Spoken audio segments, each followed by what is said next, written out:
तो दोस्तों आज हो गई है 22 अप्रैल और जो फटाफट बड़ी खबरें मुख्य समाचार सामने निकल के आ रहे हैं दोस्तों, एक एक करके चलेंगे। तमाम बेहद बड़ी अपडेट्स आप तक आगे इसी वीडियो के माध्यम से पहुंचाएंगे। सभी मुख्य समाचार हैं, ये वो खबरें हैं जो गोदी मीडिया आप तक नहीं पहुंचाता है, इसलिए इन सभी खबरों को जानने के लिए लगातार हमारे साथ आगे इसी वीडियो में बने रहिएगा। तो वहीं दोस्तों खबरों की तरफ चलने से पहले आप लोगों से एक छोटा सा निवेदन है कि अगर आप लोग भी यही मानते हैं कि मोदी सरकार कोरोना पर काबू पाने में पूरी तरीके से नाकाम साबित हुई है तो अभी इस वीडियो को लाइक कीजिए, अपना समर्थन दर्ज करवाइए, चैनल को सब्सक्राइब करके बेल के आइकन को जरूर दबाइए दोस्तों, और कमेंट बॉक्स में कमेंट जरूर कीजिए किसानों के समर्थन में जय जवान जय किसान।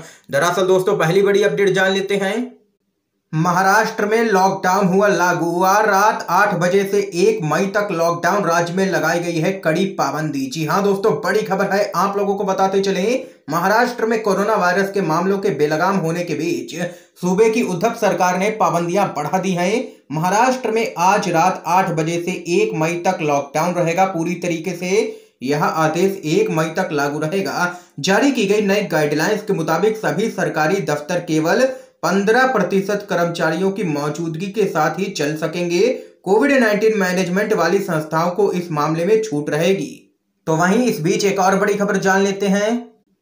मुख्यमंत्री ममता बनर्जी ने पीएम मोदी पर लगाया है गंभीर आरोप, कहा कोरोना की दूसरी लहर मोदी निर्मित त्रासदी है। जी हां दोस्तों, आप लोगों को बताते चले, पश्चिम बंगाल के मुख्यमंत्री ममता बनर्जी ने प्रधानमंत्री मोदी पर हमला करते हुए आरोप लगाया है कि देश में कोविड-19 की दूसरी लहर और इसका प्रबंधन मोदी निर्मित त्रासदी है। यहां एक चुनावी रैली को संबोधित करते हुए तृणमूल कांग्रेस के अध्यक्ष और मुख्यमंत्री ममता बनर्जी ने दावा किया है कि पश्चिम बंगाल का नेतृत्व बंगाल इंजन सरकार ही करेगी, ना कि मोदी की डबल इंजन सरकार। उन्होंने कहा है कि कोरोना की दूसरी लहर बहुत तेज है, मैं इसे मोदी निर्मित त्रासदी ही कहूंगी। ना तो इंजेक्शन उपलब्ध है और ना ही ऑक्सीजन, टीके और दवाइयां बाहर भेजी जा रही है, जबकि देश में इसकी भारी कमी है। उन्होंने दावा किया है कि यह चुनाव पश्चिम बंगाल को बचाने और बंगाली माता के सम्मान बचाने की लड़ाई है। उन्होंने कहा है कि हमारे राज्य को बंगाल इंजन सरकार ही चलाएगी, ना कि मोदी की डबल इंजन की सरकार। हम गुजरात को अपने राज्य पर कब्जा करने और दिल्ली से शासन चलाने नहीं देंगे। बंगाल पर बंगाल ही शासन करेगा, ये यहाँ पर दो टूक कहना है ममता बनर्जी का। दोस्तों क्या आप लोग सहमत हैं ममता बनर्जी से या फिर नहीं? अपनी राय जरूर बता सकते हैं कमेंट बॉक्स में। अगली बड़ी खबर जान लेते हैं। हमारे अपने लोग मर रहे हैं और ऑक्सीजन टीके का निर्यात किया जा रहा है, ये किसी अपराध से कम नहीं है। ये यहाँ पर मोदी सरकार को लिया है राहुल गांधी ने निशाने पर। आप लोगों को बताते चले, कांग्रेस के नेता राहुल गांधी ने ट्वीट कर कहा है कि भारत के पास अभी भी कोविड के लिए कोई भी रणनीति नहीं है। हमारे अपने लोग मर रहे हैं और ऑक्सीजन टीके का निर्यात किया जा रहा है, ये किसी अपराध से कम नहीं है। मोदी सरकार ने अपराध किया है, ये यहाँ पर राहुल गांधी ने जोरदार हमला किया है। एक और बड़ी खबर जान लेते हैं।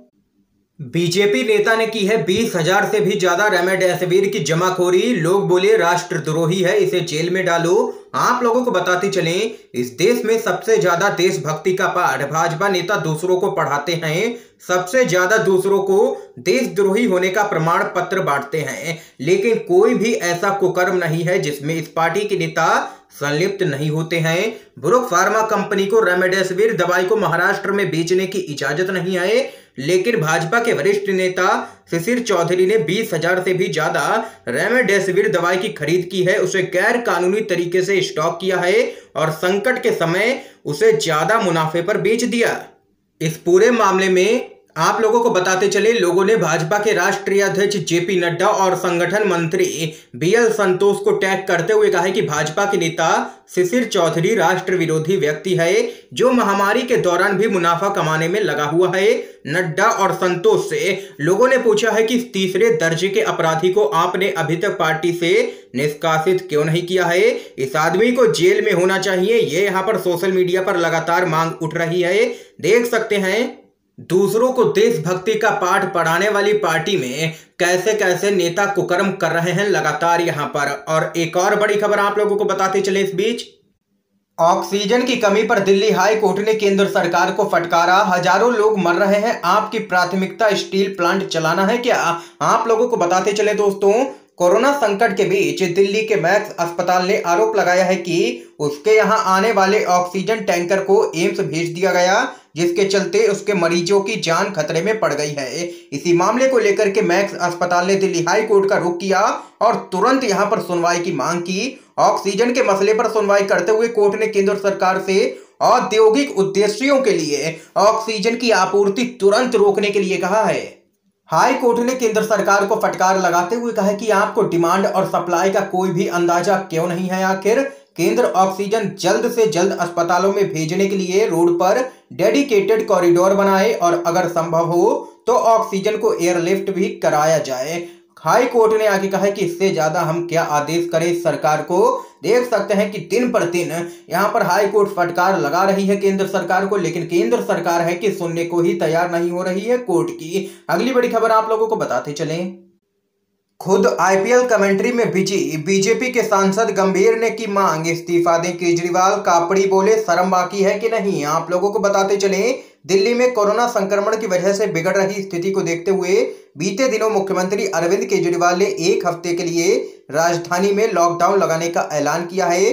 तो वहीं इस वक्त दिल्ली के अस्पतालों में ऑक्सीजन की कमी का संकट आ चुका है और दिल्ली के अंदर हर दिन कोरोना संक्रमण के मामले यहां पर रिकॉर्ड तोड़ते नजर आ रहे हैं। तो वहीं आप लोगों को बताते चलें, राजधानी में कोरोना संक्रमण से बनी स्थिति से निपटने की जगह बीजेपी के कुछ नेता अभी भी राजनीति करने पर तुले हुए हैं। दिल्ली से भाजपा के नेता आप लोगों को बताते चले गौतम गंभीर ने दिल्ली के मुख्यमंत्री अरविंद केजरीवाल से इस्तीफे की मांग की है। उन्होंने कहा है कि दिल्ली के लोग मर रहे हैं, अगर मुख्यमंत्री अरविंद केजरीवाल को कुछ शर्म है तो इस्तीफा दें। इस लिहाज से देखा जाए तो देश में कई लोग मर रहे हैं तो प्रधानमंत्री मोदी को ही इस्तीफा दे देना चाहिए था। तो वहीं इस पूरे मामले में पत्रकार विनोद कापड़ी ने भाजपा नेता गौतम गंभीर पर जोरदार हमला बोला है। उन्होंने ट्वीट कर लिखा है कि सारी सरकारें नाकाम हो रही हैं, मोदी से लेकर के केजरीवाल तक। वक्त है सामने आकर मदद करने का, लेकिन एक सांसद दिल्ली के मरते लोगों की मदद करने के बजाय आईपीएल कमेंट्री में लगा है। थोड़ी शर्म बाकी है कि नहीं। गौतम गंभीर देख सकते हैं कि जो बीजेपी का नेता आईपीएल कमेंट्री में बिजी है वो यहाँ पर केजरीवाल का इस्तीफा मांग रहा है। लोगों की मदद करने के लिए आगे नहीं आ सकता है ये बीजेपी के नेता। अगली बड़ी खबर आप लोगों को बताते चलें, राकेश टिकैत का बड़ा बयान, कोरोना का भ्रम फैलाकर के किसान आंदोलन तोड़ना चाहती है मोदी सरकार। आप लोगों को बताते चलें, सोनीपत के सिंघू बॉर्डर पर लगातार किसानों का आंदोलन जारी है। तो वहीं अब किसान नेता राकेश टिकैत का बड़ा बयान सामने निकल के आया है। उन्होंने कहा है कि सरकार कोरोना का डर दिखा करके आंदोलन को तोड़ना चाहती है। आप लोगों को आगे बताते चलें, तो वहीं किसान नेता गुरनाम चढ़ूनी ने कहा है कि सरकार आंदोलन में सहायता करने वालों को जानबूझ करके परेशान कर रही है, सरकार ऐसा बिल्कुल भी ना करे। अगली बड़ी खबर की तरफ चलते हैं। कोविड टीका पर कांग्रेस ने मोदी सरकार पर किया है जोरदार हमला, कहा केंद्र को 150 में और राज्यों को 400 में, आखिर क्यों। आप लोगों को बताते चलें, कांग्रेस और वाम दलों ने कोविड-19 वैक्सीन कोविशील्ड के राज्यों के लिए तय उच्च कीमत को लेकर के मोदी सरकार पर जोरदार हमला किया है। पार्टियों ने केंद्र और राज्य दोनों के लिए कोविड-19 वैक्सीन के लिए समान मूल्य निर्धारण की मांग की है। कंपनी ने बयान में कहा है कि कोविशील्ड राज्य सरकारों को 400 रुपए प्रति खुराक और निजी अस्पतालों को 600 रुपए प्रति खुराक की दर से आपूर्ति के लिए उपलब्ध होगी। केंद्र के साथ इसका अनुबंध अपरिवर्तित है। इस प्रकार केंद्र को 150 रुपए में कोविशील्ड की खुराक मिलती रहेगी। तो वहीं कांग्रेस के नेता राहुल गांधी ने केंद्र पर कटाक्ष किया है और ट्वीट किया और कहा कि आपदा देश की, अफसर मोदी मित्रों का, अन्याय केंद्र सरकार का। तो वहीं सीपीआईएम के महासचिव सीताराम येचुरी ने प्रधानमंत्री मोदी पर भी निशाना साधा है। उन्होंने पीएम केयर्स फंड पर सवाल उठाए हैं और कहा है कि यह अस्वीकार्य है। केंद्र को राज्यों को मुफ्त में पारदर्शी तरीके से टीके खरीदने और वितरित करने होंगे। दोस्तों देख सकते हैं कि पूरी तरीके से मोदी सरकार इस पूरे मामले में घिरती हुई नजर आ रही है। एक और बड़ी खबर आप लोगों को बताते चलें, कोरोना से बद से बदतर होती देश की हालत पर पी चिदम्बरम ने कहा बंगाल के पास देश के लिए बोलने का शानदार मौका है। आप लोगों को बताते चले, पश्चिम बंगाल में आज 6ठे चरण का मतदान है। तो वहीं कांग्रेस के वरिष्ठ नेता और पूर्व वित्त मंत्री पी चिदम्बरम ने कहा है कि मतदाता पूरे देश के लिए बोल सकते हैं क्योंकि चुनाव सरकार को जवाबदेह बनाने का जरिया है।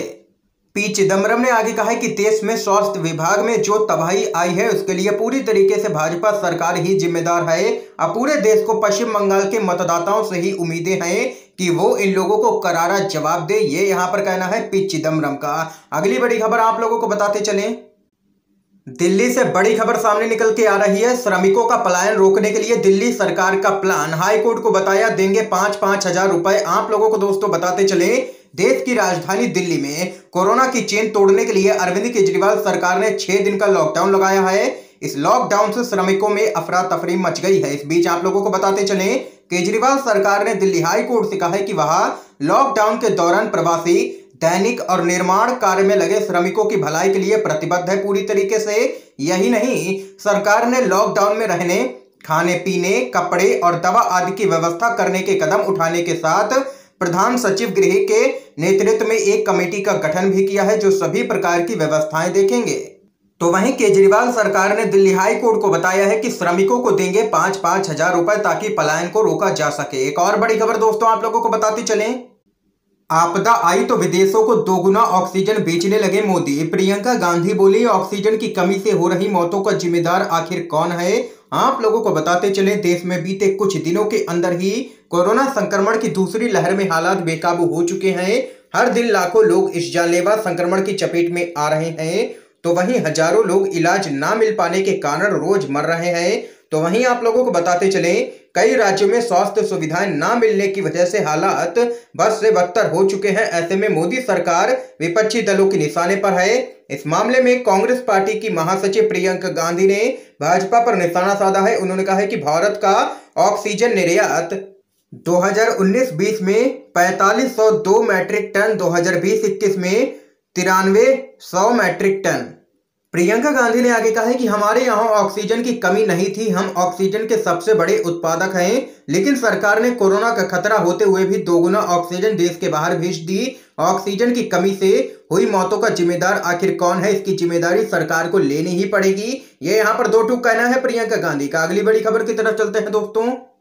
राजस्थान के सीएम अशोक गहलोत की नसीहत, कहा बंगाल की रैलियां छोड़ के मेडिकल व्यवस्थाओं को ठीक करवाएं पीएम मोदी। आप लोगों को दोस्तों बताते चलें, राजस्थान के सीएम अशोक गहलोत ने प्रधानमंत्री मोदी से कोरोना की भयावहता को देखते हुए बंगाल की चुनावी रैलियां छोड़ करके मेडिकल व्यवस्थाओं को ठीक करने पर ध्यान देने की अपील की है। उन्होंने कहा है कि जितनी जल्दी हम अपनी व्यवस्थाएं ठीक कर लेंगे उतने ही अधिक लोगों की जान बचाई जा सकेगी। केंद्र सरकार रोगियों को दवाएं एवं ऑक्सीजन उपलब्ध करवाना एवं वैक्सीनेशन का काम जल्दी पूरा करना सुनिश्चित करें। सीएम अशोक गहलोत ने सोशल मीडिया के जरिए कहा है कि मैं प्रधानमंत्री मोदी से एक बार फिर से अपील करता हूं कि हालात बिगड़ते जा रहे हैं। कोरोना की भयावहता को देखते हुए बंगाल में रैलियां करना बंद करें और यहां पर इस तरफ ध्यान दें, मेडिकल व्यवस्थाओं को ठीक करें पीएम मोदी। अगली बड़ी खबर दोस्तों आप लोगों को बताते चलें, भाजपा सरकार को सिर्फ चुनावों की ही चिंता है, मानव जीवन बचाने की नहीं। ये यहाँ पर जोरदार हमला अखिलेश यादव ने बोला है। आप लोगों को बताते चलें, समाजवादी पार्टी के राष्ट्रीय अध्यक्ष अखिलेश यादव ने कहा है कि कोरोना की महामारी ने एक और भारी तबाही मचा रखी है, तो दूसरी तरफ बड़े महानगरों से श्रमिकों के पलायन की गंभीर समस्या कानून व्यवस्था के लिए चुनौती बन रही है। भाजपा सरकार ने ढोल पीटा था कि जो पिछले वर्ष उत्तर प्रदेश आ गए हैं उन सबको रोजगार मिलेगा। करीब 1.5 करोड़ की उपलब्धता का दावा भी किया गया था, लेकिन झूठ खुल गया, सच सामने निकल के आ ही गया। भाजपा ने अपनी जनता को धोखा देकर के महापाप किया है। सपा प्रमुख अखिलेश यादव ने आगे कहा है कि बड़े पैमाने पर मजदूरों का फिर पलायन हो रहा है। दिल्ली के आनंद विहार बस अड्डे, नोएडा तथा देश के अन्य राज्यों से लाखों कामगारों का आना लगातार जारी है।